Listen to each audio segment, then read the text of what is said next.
제 자신에게 내가 믿어온 그리스도교는 어떤 종교인지 다시 한번 재확인하고, 또 저와 함께 오래 이 교회에 몸담아 오신 분들에게 여러분이 믿는 기독교는 어떤 종교인지, 또 오늘 처음 뵙는 분들, 손님으로 오신 분들에게도 도대체 기독교는 무슨 종교이길래 그렇게 해서 이 세상에 20억이 넘는 사람들이 믿고 따르는가, 그것에 대한 혹 의문을 가지셨다면 그 의문을 푸시고 또 한번 해결해 봐야 할 문제라고 생각하면 오늘 그 답이 되기를 바랍니다.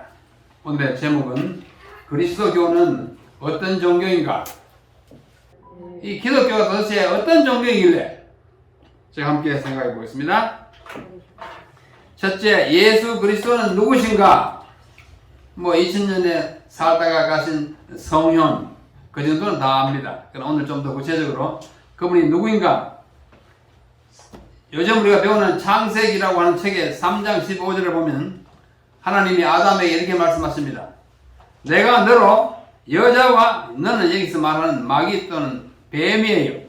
너로 여자와 원수가 되게 하고 내 후손도 여자의 후손과 원수가 되게 하리니 여자의 후손은 내 머리를 상하게 할 것이요 너는 그의 발꿈치를 상하게 하겠다. 여기 제가 노란 색깔을 칠한 단어가 있습니다. 여자의 후손이에요. 여자의 후손. 여자의 후손은 성경에서 굉장히 중요한 의미를 가지고 있어요. 여기서 여자의 후손은 남자 없이 여자 스스로 난 아들이에요. 다시 말해서 여자의 후손은 것은 동정녀에게서는, 처녀에게서 나는 아이가 있겠다. 그런 아들이 어딨냐? 있어요. 여기 이사야 7장 14절에 보면 구약성경에 그러므로 주께서 친히 한 징조를 너에게 주실 것이라. 보라, 처녀가 잉태하여 아들을 낳을 것이요 그의 이름을 임마누엘이라 하리라. 앞으로 처녀가 잉태해가지고 나는 아들을 하실 텐데 그 아들이 임마누엘, 메시아가 될 거다 그거예요. 한국에 여러 사람이 자기가 메시아라고 주장한 사람이 있어요. 손꼽으라 그러면 제가 한 서너 명 꼽을 수 있습니다. 그러나 그분들은 메시아가 될 수 없는 것이 그분들이 처녀의 몸에서 나지 않았어요. 부부 관계에서 났어요. 부부 관계에서 나면은 구주가 될 수 없습니다. 처녀의, 여자의 후손을 해야 됩니다. 동정녀 탄생을 이야기하는 것입니다. 어떤 분이 동정녀 탄생이고 하니 여기 마태복음 예수님의 족보를 이야기하는 곳에서 이렇게 말합니다. 야곱은 마리아의 남편 요셉을 낳았으니 마리아에게서 그리스도라 칭하는 예수가 나시니라. 성경을 기록한 유대인들은 그들의 족보를 말하거나 어떤 가정생활을 할 때 항상 부계 족보입니다. 아버지가 위주예요. 우리나라도 마찬가지예요.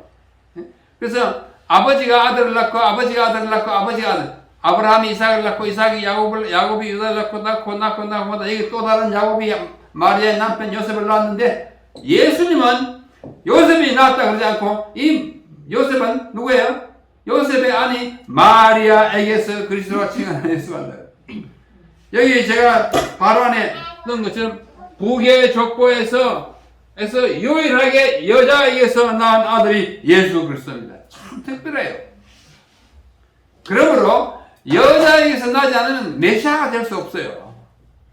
그 다음에 미가서 5장 2절 구약성경에 보면 미가서 5장 2절 보면 한 도시를 말합니다. 베들레헴 에브라다야. 베들레헴, 너는 유다 족속 중에서 작을지라도 이스라엘을 다스릴 자가 너에게서 내게로 나올 것이라. 그의 근본은 상고의 영혼에 있느라. 그의 근본은 영원한데 인간 세상으로 오신 그분이 어디에서 태어나냐? 베들레헴에서 태어나요. 베들레헴에서 태어나지 않으면 메시아가 될 수 없습니다. 한국에서는 아무리 태어나도 메시아는 될 수 없어요. 유능한 목사는 될 수 있어도 메시아는 될 수 없어요. 미국에서 태어나는 사람은 메시아는 될 수 없어요. 어디서 태어나야 돼요? 베들레헴에 태어나야 됩니까? 이 두 가지만 봐도 누가 메시아가 될지 다스릴 자가 왕이 될지를 분명히, 하나는 처녀에게서 날 것, 하나는 베들레헴에서 날 것. 이 두 가지 조건뿐만 아니라 그 외에도 많은 조건을 충족시키고 태어난 한 분이 있는데 그분이 예수 그리스도예요. 저는 이것을 발견하고 다른 걸 다 집어치우고 싶었습니다. 이분만 따라가고 싶었습니다. 그래서 저는 딴짓 많이 하다가 예수님 발견하고 나는 목사가 되어야겠다. 그렇게 가지고 내 삶의 진로를 바꾼 것입니다. 오실 구주는 처녀에게서 나고 베들레헴에서 태어나야 합니다. 그렇게 하신 분이 이 그리스도가 어떤 존재인지를 더 구체적으로 말하는 성경 구절이 쭉 있습니다. 보십시오. 누가복음 1장 35절에 마리아라고 하는 처녀에게 천사가 와가지고 말합니다. 천사가 말하기를 성령이 너희에 임하시고 지극히 높으신 이의 능력이 하나님의 능력이 너를 덮으시리니 이러므로 나실 바 너 처녀지만도 하나님의 능력으로 날 아이가 그 아이는 하나님의 아들이라 일컬어지리라 그럽니다. 하나님의 능력으로 났으니까 하나님 아들 맞아요. 그렇죠? 하나님의 능력으로 태어난 아이는 사람과 똑같이 왔지만 그가 하나님의 아들이라고 일컬어집니다. 그러면 하나님의 아들입니다. 그 다음에 이사야 9장 6절 구약 성경이에요. 한 아기가 우리에게 낳고 한 아들을 우리에게 주신 바 되었는데 그의 어깨에는 뭐가 있어요? 정사라고 해서는 정치적인 능력을 정사라고 그래요. 그의 이름은 기묘자라 모사라 전능하신 하나님이라. 어린 아기가 낳는데 그 아이가 전능하신 하나님이야. 이게 누구예요? 예수님이 하는 예언이에요. 영존하신 아버지라. 쬐끄만 아이 태어났는데 영존하신 아버지라 예수님이에요. 예수님이 아니면 이 칭호를 얻을 수가 없어요. 평강의 왕이라. 예수님은 평강의 왕이십니다. 그래서 마태복음 16장 16절 17절에 보면 예수님이 그의 제자 베드로와 대화하는 장면이 나옵니다. 사람들이 나를 누구라 하려 그러냐 하니까 베드로가 말합니다. 베드로가 대답하되 주는 그리스도시오 살아계신 하나님의 아들이시니라. 이걸 베드로가 어떻게 알았을까요? 오래 살아보니까 보통 사람이 아니에요. 그러니까 하는 능력을 보니까 하나님이에요. 그 위엄과 권위를 보니까 하나님의 아들이에요. 사람들이 나를 누구라 하냐? 베드로가 탁 주는 그리스도시요 살아계신 하나님의 아들이다. 그러니까 예수님이 말씀하시기를 바요나 시몬아 네가 복이 있도다. 이를 내게 알게 한 이는 혈육이 아니요 하늘에 계신 내 아버지니라. 하나님이 너를 이걸 깨닫게 했다. 굉장한 거예요. 여러분 예수님이 하나님의 아들이라는 걸 믿으십니까? 여러분 복이 있습니다. 이게 사람에 대해서는 좀 깨닫기 힘들어요. 하나님께서 능력으로 야 이거 맞다 확신을 주는 성령의 역사가 있는 것입니다. 여기 조금 전에 누가복음 1장 35절의 장면을 어떤 분이 그림으로 그렸어요. 제가 그린 게 아니지만 그림이 참 아주 아름답고 그러합니다. 이 천사가 마리아 아직 남자를 알지 못하는 마리아 보고 말합니다. 지극히 크신 능력이 높으신 이의 능력이 너를 덮으리라. 또한 능력을 준다는 뜻이에요. 그러므로 나실 바 거룩한 이는 하나님의 아들이라 그러리라. 이 마리아가 얼마나 놀랐겠어요. 처녀보고 너 아들 낳을 것이다. 굉장히 참 받아들이기 힘듭니다. 그러나 하나님의 도우심으로 그걸 받아들입니다. 그래서 난 아이가 누구예요? 예수님이에요. 근데 예수님이 딱 태어났으니까 아빠가 필요해요. 호적에도 올라가야 되고 보호자가 있어야 되니까. 그래서 마리아의 남편이 생기는데 그 사람이 누구냐면 요셉입니다. 요셉은 예수가 태어나는 일에 아무것도 한 일이 없어요. 그 부부관계가 없어요. 그래서 여자에게서는 마리아에게서 난 것입니다. 그래서 사람들이 그분의 하시는 활동을 보고 그분이 가르치는 내용을 보고 하나님의 아들이라는 사실을 인지하게 됩니다. 그래서 요한복음 20장 28절을 보면은 예수님의 제자 가운데 한 분이 좀 의심이 많았어요. 예수님이 죽었다가 부활했는데 글쎄 이러고 있어요. 그때 예수님이 그에게 나타나가지고 보입니다. 이 도마라고 하는 제자가 나는 예수님이 부활했다는 건 난 믿을 수가 없다. 그분이 부활했다면 그 전에 십자가에 달려 돌아가실 때 이 손에다가 못질 했는데 못자국이 있는 사람이 나타나야 내가 믿겠다. 근데 예수님이 그날 밤에 나타나가지고 도마야 나를 보고 믿으라. 보니까 뭐가 있어요? 흑막한 못자국이 있는 것입니다. 그때 이 도마가 아주 납작 엎드려 아주 완전히 굴복하고 도마가 대답하여 이르되 나의 주님이시오 나의 뭐요? 하나님이시니다. 아까 베드로는 하나님의 아들이라 그랬는데 이 의심 많은 도마가 그 의심을 딱 풀어주니까 나의 하나님입니다 그랬어요. 어느 것이 더 큰 고백이에요? 도마의 고백이 커요. 여러분 조금 의심한다고 사람은 의심쟁이라 그러지 마세요. 의심 후에는 더 큰 확신이 생겨요. 또 요한복음 1장 1절로 3절에 보면 아주 중요한 말씀이 나옵니다. 태초에 말씀이 계시니라. 말씀이 계시니라. 이 예수님이에요. 예수님을 성경에서 말씀이라고 합니다. 왜냐하면 말씀은 하나님의 뜻을 전하는 자 예수 그리스도를 가리키기 때문에 태초에 말씀, 그러니까 태초에 오래전에 영원전에 말씀이 예수님이 말씀으로 계셨다. 이 말씀이 하나님과 함께 계셨으면 이 말씀은 의인화 마치 사람 또는 인격체인 것처럼 표현됐어요. 이 말씀이 하나님과 함께 계셨고 이 말씀이 곧 하나님이시니라. 하나님이에요. 그가 태초에 하나님과 함께 계셨고 만물이 그런 말미암아 지원받았다. 뭐예요? 그가 뭐라는 뜻이에요? 창조자라는 뜻입니다. 이 하나님이 천지를 창조하던 그 하나님이 마리아의 몸속에 어린아이로 배어가지고 태어난 것이 예수님이에요. 그래서 하나님의 아들이 사람의 아들이 된 것입니다.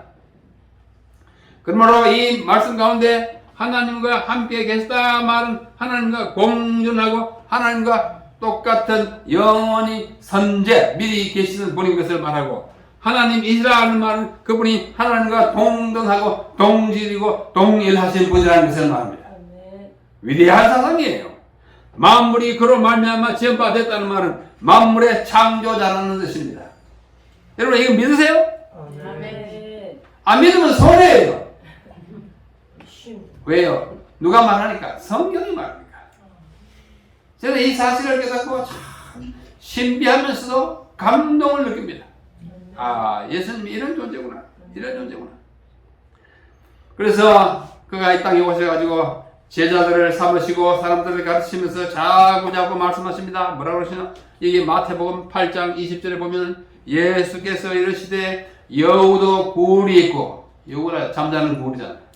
공중에 새도 거처가 있어요. 이 복음자가 있지만 인자는 인자 사람 인자 아들 자자예요. 인자 사람의 아들, 영어로 하면 son of man, 인간의 아들.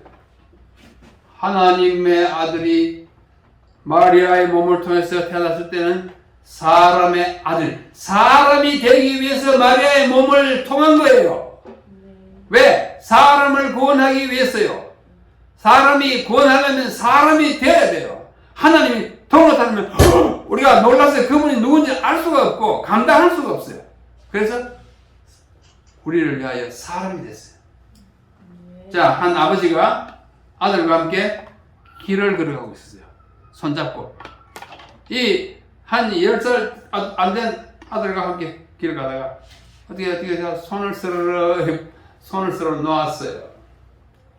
근데 아버지는 뭐 그러려니 하고 한 10m 앞에 갔어요. 얘가 또 돌아보니까 저기 10m 뒤에서 땅을 자세히 내려다보고 있습니다. 근데 아버지가 얘야 존 너 뭐하는 거야? 빨리 와. 아빠랑 빨리 가자. 아빠 이리 와봐요. 아빠 이리 와봐요. 그게 뭔데? 아빠 이리 와보래. 그래서 아빠가 뒤로 돌아서 그 아들이 물끄러미 내려다보는 땅바닥을 보니 개미 떼가 새까맣게 모여가지고 이만한 고기덩어리를 한 개 물고 가는데 거기 약간 이게 둔덩이 언덕이 있어가지고 올라가는 거예요. 수십 마리 개미가 고기덩어리를 물고 아마 들리지 않아도 우리 아이들 말하면 영치기 영차 영치기 영차 막 올라가는데 이게 조금 가파져가지고 올라가다가 미끄러지고 올라가다가 미끄러지고 이걸 보고 이 아이가 막 어떻게 도와주고 싶어서 아빠 내가 이 개미떼 도와줄까 그랬어요. 그때 그 아버지가 하는 말이 얘야 네가 개미가 되지 않고서야 어떻게 개미를 도와주겠니? 만약에 이 아이가 그 좋은 뜻 때문에 그 고기를 덥석 집어다 이렇게 옮겨주면 개미가 들어가요. 아 이거 좀 고맙습니다 하고 갈까요? 개미는 어떻게 해요? 혼비백상 36개 줄도박을 치고 큰일 났다고 저기 살고 도망가고 말아요. 하나님이 우리 인간에게 그냥 나타나시면 똑같습니다. 하나님이 엄청나게 크시고 위대하신 존재가 또 나타나는 우리는 감당할 수가 없기 때문에 개미를 도우려면 개미가 되어야 했듯이 사람의 죄짐을 지는 이 일을 돕기 위해서 하나님이 사람의 몸으로 오신 그분이 누구예요? 예수 그리스도예요. 그래서 인자는 머리 들고 이 땅에 오셨는데 사람들이 그를 배척해가지고 잠잘 곳도 올 게 없어가지고 다녔어요. 그 다음에 마태복음 16장 아까 베드로가 한 대답의 그 질문이 여기 있어요. 예수께서 빌립보 가이사랴 지방에 이르러 제자들에게 물어 이르되 사람들이 인자가 누구예요? 예수님이 자기를 가르칠 때 자꾸 사람이야. 내가 너희들 똑같은 사람이라 뜻해서 내가 인자라고 했어요. 인자란 말 복음서에 약 80번 말합니다. 인자. 내가 그러지 않고 인자. 사람이다. 내가 사람이 됐다. 너를 위해서.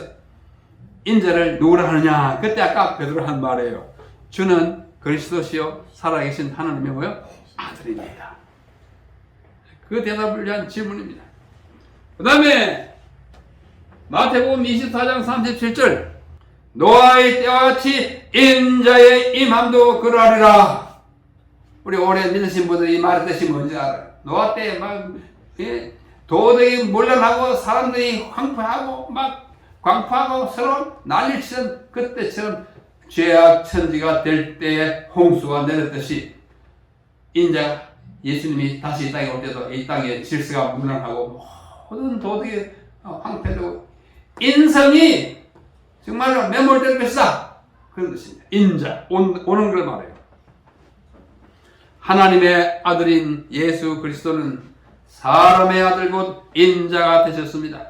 그것은 인간에게 하나님은 어떤 분인지를 가르쳐주고 인간을 구원하기 위함인 것입니다. 그래서 저는 그분을 믿고 여러분도 그분을 믿고 또 오늘 오신 우리 손님들께서도 그분을 믿으실 것입니다. 얼마나 좋은 분인지 몰라요. 그래서 그분이 사람이 되어가지고 뭘 하러 오셨는가 한번 봅시다. 마태복음 1장 21절에 아들을 낳으리니 이름을 예수라 하라. 예수의 뜻이 뭐냐면 자기 백성을 그들의 죄에서 구원할 자이시니라. 예수라는 말이 뭐예요? 구원자. 나 예수를 믿는다 그 말은 그분이 나를 구원할 거다 그거예요. 예수예요. 또 마태복음 20장 28절 마가복음 10장 40절 똑같은 말씀인데요. 인자가 내가 사람의 아들이 하나님인데 인자가 온 것은 섬김을 받으려 함이 아니라 도리어 섬기려 하고 자기 목숨을 많은 사람의 대속물로 주려 함이니라.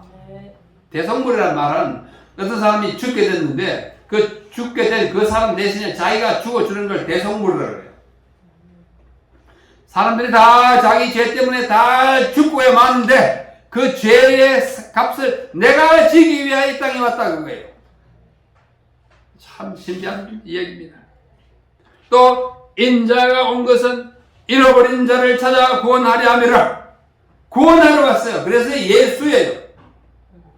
여러분, 그분이 우리를 구원하러 왔는데 우리는 그분을 어떻게 대접하고 있어요? 온 세상이. 그분이 태어났다고 말하는 크리스마스에는 흥청망청 마시고 온갖 짓을 다 하지만은 그분을 믿지는 않아요. 참 이상해요. 그분이 온 게 뭐 그리 좋다고 온 세상에 떠들고 난리치지만은 그분을 구주로 믿지는 않아요. 참, 이 역설에 역설. 아, 그분이 오신 거 막 박수 치고 뭐 노래하고 난리치 안 믿어요. 참, 인간은 참 모순된. 그 다음에 여기 아주 중요한 말씀이 있어요. 베드로가 한 말이에요. 사도행전 4장 22절. 꼭 잘 들으십시오. 다른 이로서는 구원을 받을 수 있는 이름이 없어요. 천하에 한 사람 중에 아무도 없어요. 누구 외에는? 예수 외에는. 예수 외에는. 그러니까 예수가 구원자인데 그분이 구원자이고 다른 구원자 없습니다. 여기 불교 신자가 있으면 좀 양해하고 들어주십시오. 불교의 궁극적 목적은 뭐예요? 사는 거예요. 뭐 다른 거예요. 영원한 생명에 대한 약속은 없습니다. 없어요. 일찍이 이사야라고 하는 선지자는 이렇게 말했어요. 그건 예수님을 말합니다. 찔림은 가시 찔렸잖아요. 우리의 허물 때문이요. 그가 상함은 몸이 막 상했잖아요. 우리의 죄악 때문이라. 그가 징계를 받음으로 우리는 평화를 누리고 그가 채찍에 맞음으로 우리는 나음을 받았다. 그분이 우리 대신에 고통당하고 우리 대신에 죽었어요. 그래서 그분이 고귀한 존재인 것입니다. 갈라디아 1장 4절 그리스도께서 하나님 곧 우리 아버지의 뜻을 따라 어떻게 하죠? 이 악한 세대에게 우리를 건지시려고 우리 죄를 대속하기 위하여 자기 몸을 주셨다 그랬습니다. 여러분이 죽을 자리에 그 자리를 대신해서 다른 사람이 죽어준다면 그분은 여러분의 뭐예요? 생명의 은인. 예수님이 생명의 은인입니다. 이런데도 불구하고 그분을 홀대하고 불신하고 믿으라 해도 믿지 않으면 누가 손해고 하니? 자기만 손해요. 우리는 그리스도께서 나를 위해서 죽으셨다는 사실을 우리는 바울도 증명한 사실을 보고 있습니다. 다시 여기 고린도후서 5장 21절에는 하나님이 죄를 알지도 못하신 이를 그리스도를 우리를 대신하여 죄로 삼으신 것은 우리로 하여금 그 안에서 하나님의 의가 되게 그가 죄인 아닌데 우리 때문에 죄인의 자리에 섰어요. 그러나 죽을 몸이 아닌데 우리 때문에 죽어주셨어요. 그게 기독교입니다. 에베소에도 그러고 디도서에도 다 그럽니다. 우리 때문에 그분이 그렇게 돌아가신 것입니다. 우리 때문에 우리를 속량하셨다. 속량이라는 말은 돈을 주고 값을 치르고 죄인이 양민이 되는 걸 속량이라고 합니다. 우리는 다 죄인이 죽을 사람이에요. 여기 보십시오. 아마 보셨을 거예요. 좀 오래전에 Passion of the Christ라고 하는 영화가 있었어요. 온 세계를 휩쓸었습니다. 안 본 사람이 거의 없었어요. 저도 봤어요. 우리 학생들과 함께 봤어요. 예수님이 십자가를 지고 가십니다. 누구를 위해서? 우리를 위해서. 너무 무거운 짐에 고통 당하고 저것저 막 채찍에 맞아가지고 무거운 짐을 죄짐을 지고 가신 예수님입니다. 그래야 마침내 십자가에 달려 돌아가셨습니다. 가운데 분이 예수님이고 이제 두 강도와 함께 이분은 무죄한 사람으로 죽었습니다. 여러분과 저를 위하여. 이 상처 보십시오. 물론 그림이지만 이보다 더 하면 되지 덜 하지 않았을 거예요. 막 아주 채찍으로 내리셨으니까. 그때 십자가에 달려 돌아가시는 그 순간 제 육신 그 당시에 시간이 6시인데 오늘날 시간하면 정오 12시입니다. 낮 12시로부터 온 땅에 어둠이 임하여 제 9시까지, 9시는 몇 시일까요? 오후 3시까지 계속 십자가에 예수님 달려 실험할 때 깜깜해졌어요. 이는 초자연적인 현상입니다. 제 9시쯤, 오후 3시쯤 예수께서 크게 소리 질러내시되 엘리 엘리 라마 사박다니. 엘리 나의 하나님, 엘리 나의 하나님, 라마 어찌하여 사박다니 나를 버리셨나이까. 그 고통이 너무 심하여 외칩니다. 하나님 나의 하나님 어찌 나를 이렇게 예수님이 십자가에 달려 돌아가시는 것은 쇼가 아니에요. 실제로 모든 것들 그 고통이 너무 극심하여 외치는 내가 하늘부터 부림을 받아봐. 그 느낌을 지금 아주 고통스러운 이 비명으로 지르는 것입니다. 그러고 나서 그 다음에 보면 예수께서 크게 소리 지르시고 영혼이 떠나시다. 영혼이 떠났단 말은 운명이 떠나시다. 그때 성소의 휘장이 막 찢어지고 막 바위가 터지고 무덤이 막 열리면서 죽었던 사람들이 막 일어나고 기적이 일어났어요. 하나님의 아들이 인간이 되어서 인간을 위해서 돌아가시는 그 순간이 얼마나 극적이고 역사적이고 의미 있는 일인지 땅이 터졌습니다. 하늘이 깜깜했습니다. 그리고 거기서 자는 사람이 부활했어요.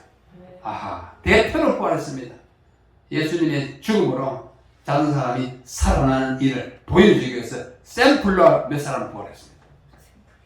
엘리 엘리 엘 하나님과 리 붙이면 나의 하나님 엘리 엘리 외치고 돌아가셨습니다. 이거 보십시오. 바로 그 순간이에요. 영화 Passion of the Christ. 패션이라는 말은 고난이라는 뜻입니다. 이번 주간에 우리는 고난 주간이었습니다. 예수님이 지난 한 주일 동안 고통당하시고 어제 2000년 전에 어제 십자가에 돌아가시고 지금 안식일은 무덤에 계시고 내일 뭐야? 부활하십니다. 그래서 내일은 부활절이에요. 엘리 엘리 라마 사박타니 나의 하나님 나의 하나님 어찌 나를 버리셨나이까. 운명하신 후에 아리마대 요셉이라고 하는 사람이 예수님의 시체를 이제 십자가에 내려서 자기가 묻히고자 준비해뒀던 무덤에 예수님을 갖다 모십니다. 참 착한 분이에요. 이 사람도 요셉이 유대인들 요셉이 너무 많아요. 그래서 가져가고 시체를 가져다가 이제 함께 예수님이 운명한 모습이죠. 그러면 죽은 후에 어떻게 되셨는가? 마태복음 28장 1절로 6절이에요.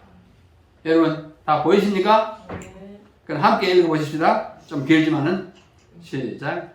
안식일이 다 지나고 안식 후 첫날이 되려는 새벽에 막달라 마리아와 다른 마리아가 무덤을 보려고 갔더니 큰 지진이 나며 주의 천사가 하늘로부터 내려와 돌을 굴려내고 그 위에 앉았는데 그 형상이 번개 같고 그 옷은 눈같이 희거늘 지키던 자들이 그를 무서워하여 떨며 죽은 사람과 같이 되었더라. 천사가 여자들에게 말하여 이르되 너희는 무서워 말라. 십자가에 못 박히신 예수를 너희가 찾는 줄을 내가 아노라. 그가 여기 계시지 않고 그가 말씀하시는 대로 살아나셨느니라. 와서 그가 누우셨던 것을 보라. 누구의 말이에요? 천사가. 그 육중한 무거운 돌을 탁 굴러낸 그 위에 떡 끌다 앉았은 천사가 이 여자들이 찾아오고 예수 찾으러 왔지. 이 와봐라. 그분이 누우셨던 자리는 있는데 비어있다. 빈 무덤이에요. 얘가 계시지 않고 살아났다. 이걸 우리는 부활이라고 합니다. 그러니까 내일 부활합니다. 만약에 2000년 전이라면. 모든 그리스도인들은 지난 한 주일 동안 예수님의 고난을 생각했습니다. 내일 부활한 날을 경축하고 기념하기 위해서 온 교회가 찬송할 것입니다. 예수님 부활했다고. 일찍이 예수님은 돌아가시기 전에 그의 친구 나사로라고 하는 친구가 있었어요. 나사로가 죽었는데 예수님이 와서 살려줍니다. 살려주기 직전에 그 집에 오니까 그 누이들이 있었어요. 마리아와 마르다. 그 중에 마르다 보고 말합니다. 예수께서 말씀하십니다. 내가 아버님 오빠가 죽었는데 내가 깨우러 왔다. 예수님은 죽음을 잠이라고 생각했어요. 그랬더니 예수님 왜 이제 오십니까? 일찍 오셔가지고 우리 오빠를 살려주셔야 되는데 지금 죽은 지 나흘이나 됐는데 울고 있었어요. 그때 하시는 말씀이 나는 부활이요 생명이니 나를 믿는 자는 죽어도 살겠고 물에서 살아서 나를 믿는 자는 영원히 죽지 아니하리니 이것을 네가 믿느냐. 이 약속했어요. 살아서 믿으면요 안 죽고 만약 죽으면 또 살아난다. 부활을 약속하고 부활을 주는 생명의 주예요. 생명의 주입니다. 이제 그때 상황을 그림으로 그렸어요. 저 동굴 속에 묻혀있던 예수님이 천사가 이거 문을 열고 완전 예수님 탁 나가지고 뭐라고 하는지 아세요? 시대의 소망이다. 나는 부활이요 생명이다 하고 걸어 나왔어요. 위대한 순간이에요. 우리는 이러한 주님을 믿습니다. 그분이 나의 형님이요 오빠요. 그분이 나의 부지요. 근데 우리를 왜 안 살려주겠어요? 다 살려주실 것입니다. 자, 한번 따라하십시오. 나는 부활이요 생명이다. 나는 부활이요 생명이다. 예수님이 그렇게 오늘도 말씀하십니다. 그러면 부활하신 다음에 어떻게 했어요?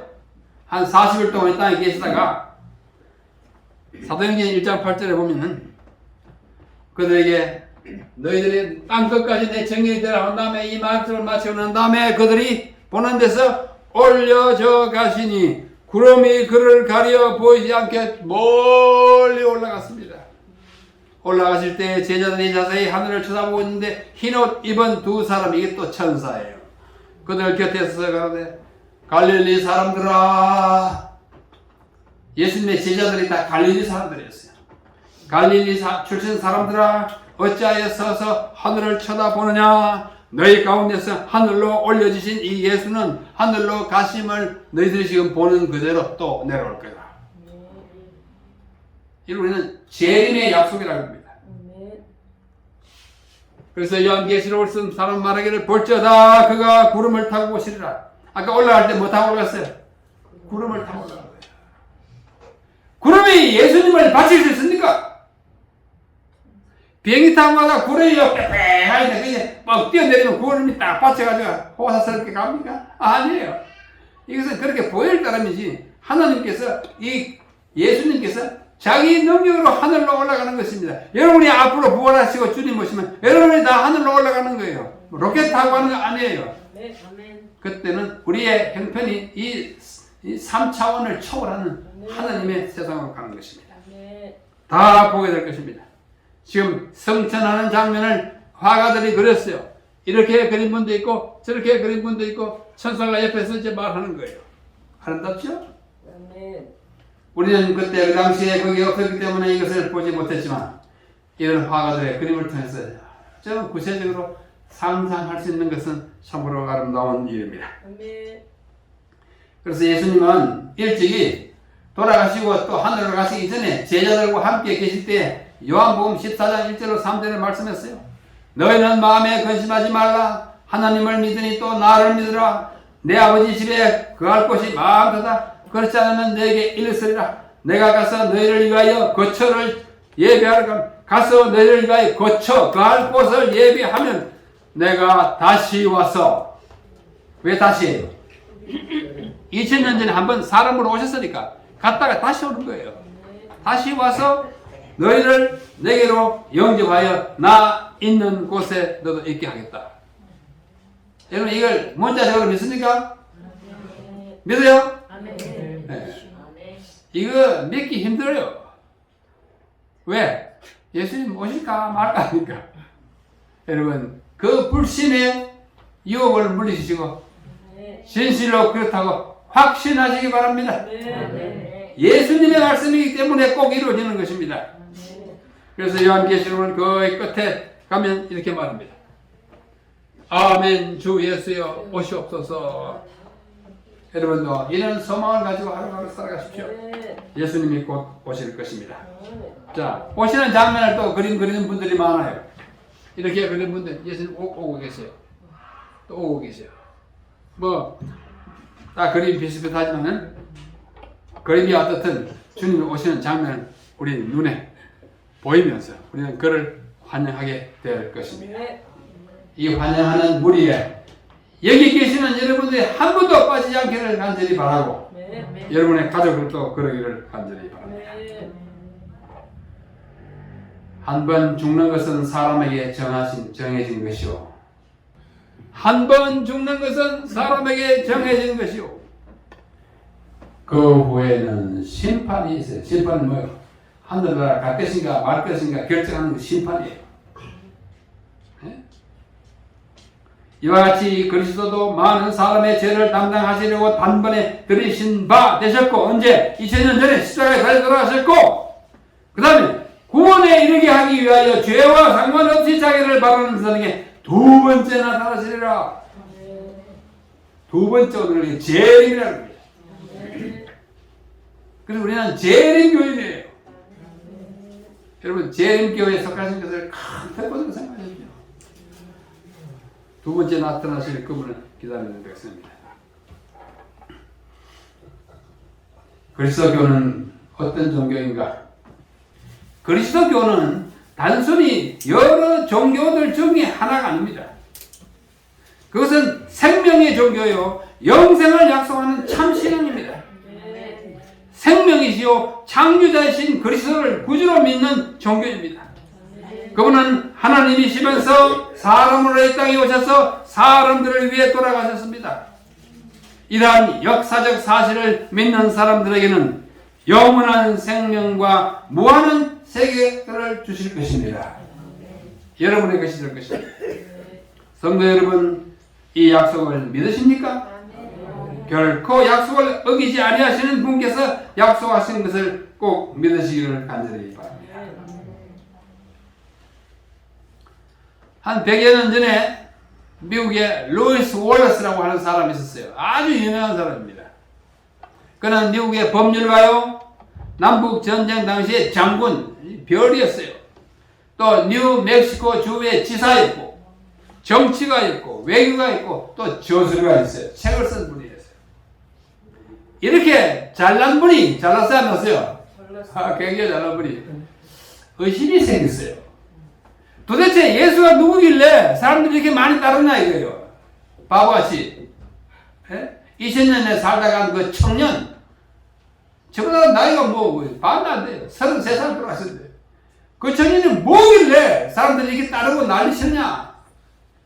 옳지, 내가 한번 따져봐야겠다 해가지고 멀리 여행하면서 예수님의 생애에 대하여 기록한 책들을 다 읽어보았어요. 그러니까 누구인지 알기 위해서. 한 해, 두 해, 셋, 넷, 한 10여 년 동안 깊이 예수님의 세계와 그에 대한 책, 또 사람들의 믿과 성경 등등 다 연구하고 또 연구하고 조사해보니 연구하고 조사할수록 그분이 가짜의 인물이 아니라 진실한 인물이요. 의심할 사람이 아니라 진실을 든 사람이요. 그가 말하는 것이 허위가 아니고 진실한 사실을 점점 더 깊이 깨닫게 돼가지고 그의 존재와 업적을 반증, 엉터리라고 증거하고자 자료를 수집해놨었는데 다 연구해보니까 반증이 아니라 완전히 입증하는 책을 쓰게 됐습니다. 그 책 이름이 뭐냐면 Ben-Hur, A Tale of the Christ, 그리스도의 이야기 Ben-Hur이에요. 이것을 1880년에 썼어요. 유명한 작품입니다.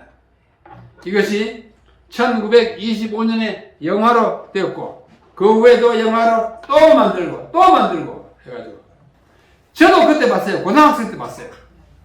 1960년 고등학생 때 봤어요. 서울에 모처럼 우리 외삼촌 댁에 와가지고 보니까 대한극장에서 벤홀 모든 학생들 다 왔어요. 제가 대한극장 그 발코니에 앉아가지고 봤는데요. 그 마차 달렸습니까? 뭐냐 경기네. 벤홀 이 사람이 뭐 찰튼 헤스턴인가 뭐 배우 이름이 그래요. 노예가 돼가지고 영국으로 왔다 갔다 하면서 막 하는 나중에 예수님을 만납니다. 감동적이에요. 그 영화 다 끝나고 저는 한참 동안 앉았었어요. 너무 감동했었어요. 고등학교 학생이. 그 영화의 저자가 루이스 월스. 진실된 연구자예요. 이분이 엉켜라는 걸 증명하기 위해서 연구하다 보니까 진짜예요.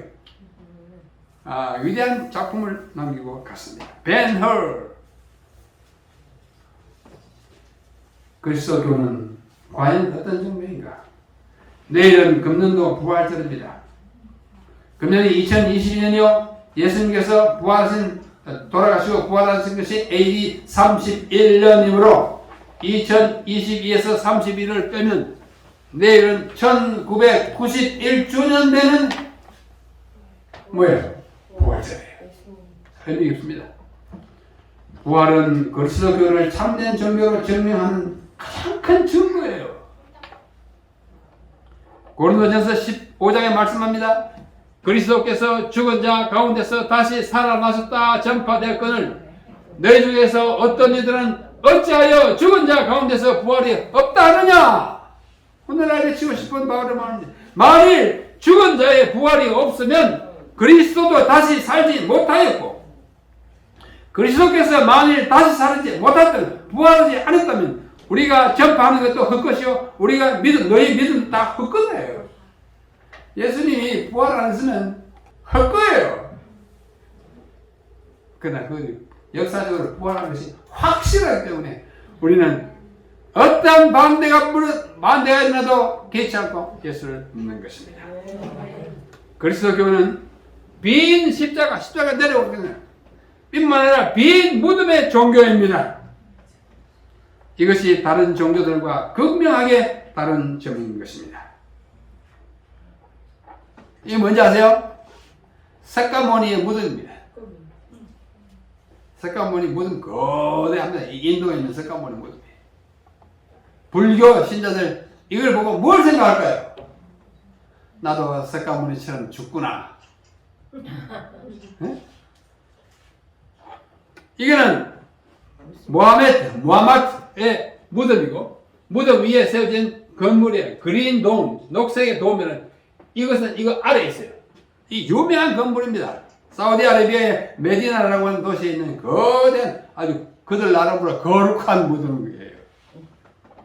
이 안에 누가 있어요? 무함마드가 있어요.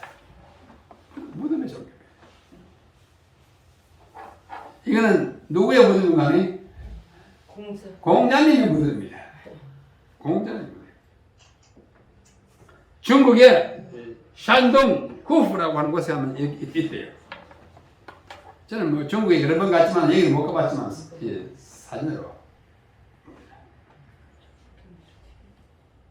무슨 종교? 불교, 이슬람교, 유교 다 무덤의 종교입니다.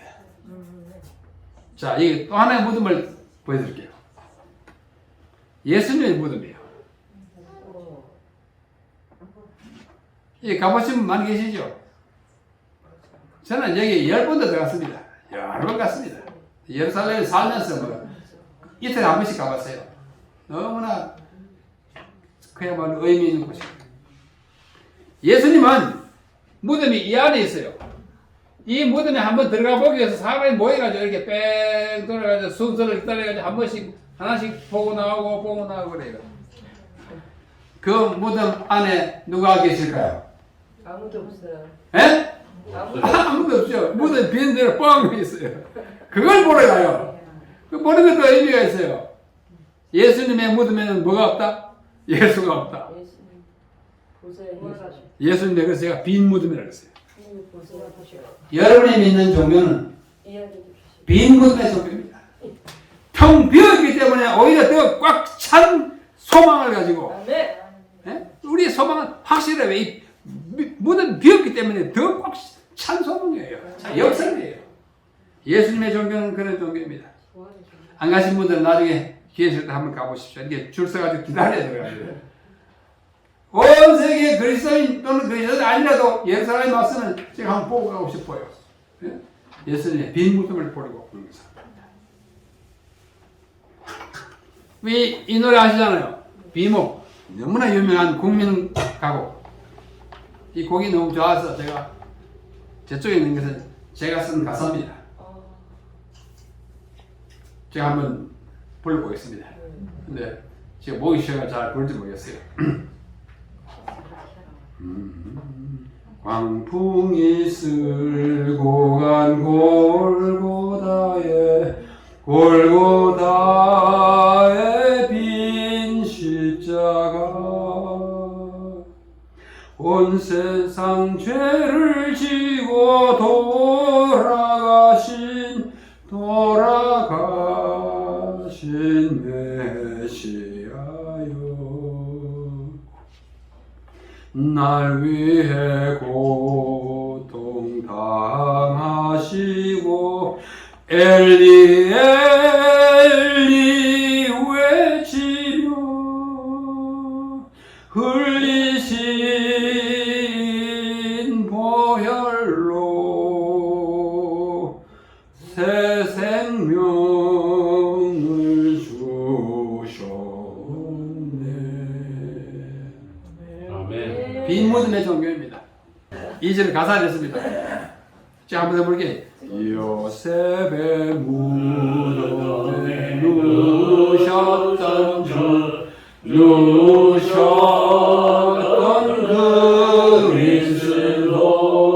그리스도 참혹한 무덤에서 부활하신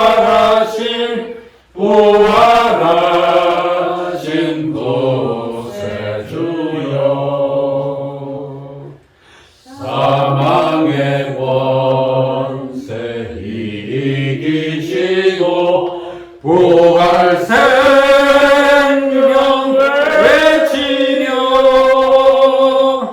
빈 무덤 남기고 새 생명을 주셨네. 잘 보이시는 모양이에요? 네, 감사합니다. 전 내 신앙의 고백입니다. 예수님 이런 분이에요. 기독교는 이런 분이 믿으라고 한 종교이고 이런 믿음이 신앙이 그리스도교입니다. 오늘 주님이 무덤에 갇혀서 지나시던 그 날을 생각하고 내일 아침에 부활하실 것을 마음속에 그려보면서 부활하신 그분이 나의 구주라는 사실은 나의 생애를 다 바쳐도 아깝지 않을 뿐만 아니라 그것을 전파하지 않고는 견딜 수 없는 마음으로 여러분들에게 전하고 저는 평생을 그것 전하면서 살아오는 것입니다. 이러한 부활의 주님이 우리의 구주라는 사실을 믿는 그리스도교회 여러분이 충실하게 믿음을 가지시고 끝까지 사시다가 곧없이 주님을 맞이하는 우리 모두 되시기를 간절히 바랍니다.